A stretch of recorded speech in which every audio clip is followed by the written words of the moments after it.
Thanks for the chance given to me. In this next occasion, I'm going to deliver my presentation entitled Potential Difference Analysis of a Cigar Cell as a Renewable Alternative Energy. I'm Widatus Adikasani, and here is my background. As we know, Indonesia, as one of the biggest archipelago in the world, has many resources. Some of the resources are coal, gas, and the crude oil. Based on the data of the Ministry of Energy and Mineral Resources in 2010, that counts that the reserve of crude oil is around 7,000 mmscv, and the gas is 157 PSCF, and for the coal it's around 21,131 million tons. Each of it shows a very great potential. While on the other side, these three resources is the major fuel of the electricity generator. It must be proportional to the amount of electricity produced. But the fact, in 2010, the percentage of electrification of Indonesia is just 67.2%. It means that 32.8% of Indonesian residents don't get the access of electricity, while these people is concentrated in each part of Indonesia. The region for which Indonesian people doesn't get electricity will have a very low effect in some aspects of the life, because as we know, electricity is the essential need of human. Most of our activity require it to run, require electricity. But if we look deeper, if we see by looking Indonesia as an archipelago, every island has one specific resources, that is sea. But the people is just make use of the sea by looking just the organisms. They do not make use of the most abundant part of the sea, that is seawater. By that case, the writer want to make the electricity generator to help the electricity crisis of Indonesia by using seawater as the main fuel, that is cigar cell. Cigar cell is a simple cell that made from the seawater by looking the seawater as the solution of sodium chloride.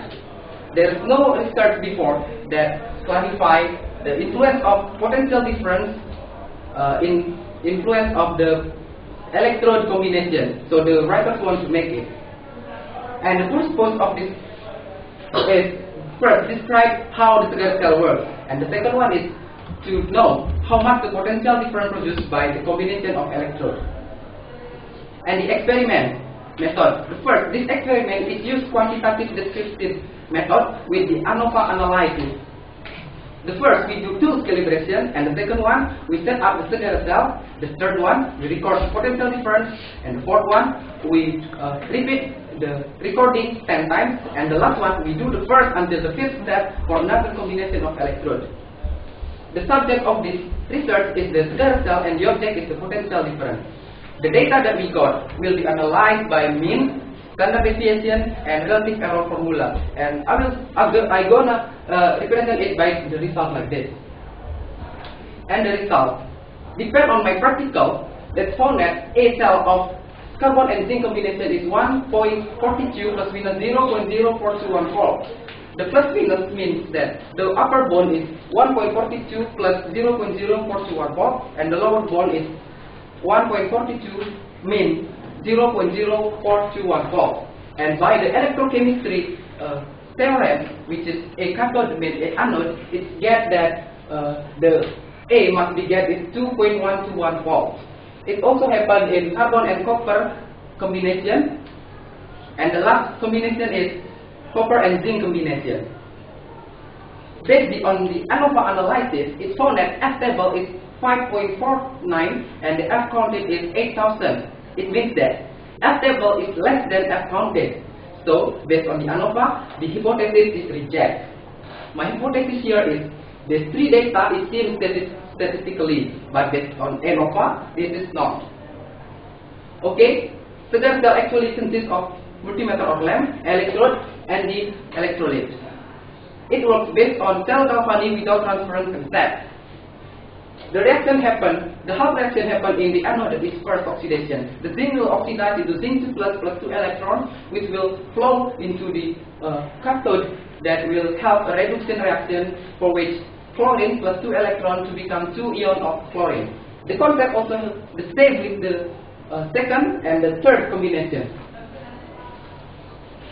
By looking at the practical potential difference and the electrochemistry that must we get, it shows a difference, right?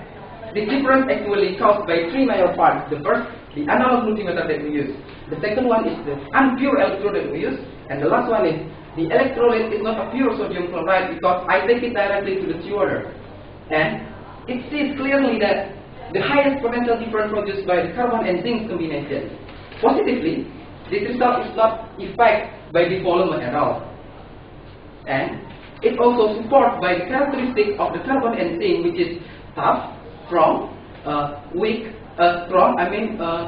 cheap, light, and easily find in the society. So I wish this star cell can be developed into the bigger scale. The sketch of the bigger scale star cell is seen in the slide.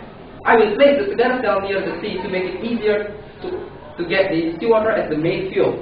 For the resident house, it's much far away because it to prevent or avoid the negative effect that may appear.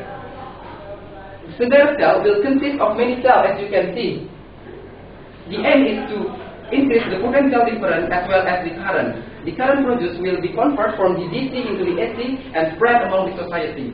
What does it mean? So, it means that the advantages of this star cell not just felt by me or just my friend, but all among the society that get the electricity of this. So, this is the very, very great technology that can be applied in the future because it's very advantageous. And the conclusion is, star cell works based on the cell Galvani without transference concept. And the second one is the carbon and zinc combination produce 1.42 volt, and for the copper and zinc combination produce 0.83 volt, and for the last combination which is carbon and copper produce 0.61 volt. As we can see, the highest potential difference is carbon and zinc, which is supported by its properties. I wish or I require it to be the electrode of the bigger star cell, of big scale of star cell. Okay, I think that's all of my presentation. Thank you. Bye.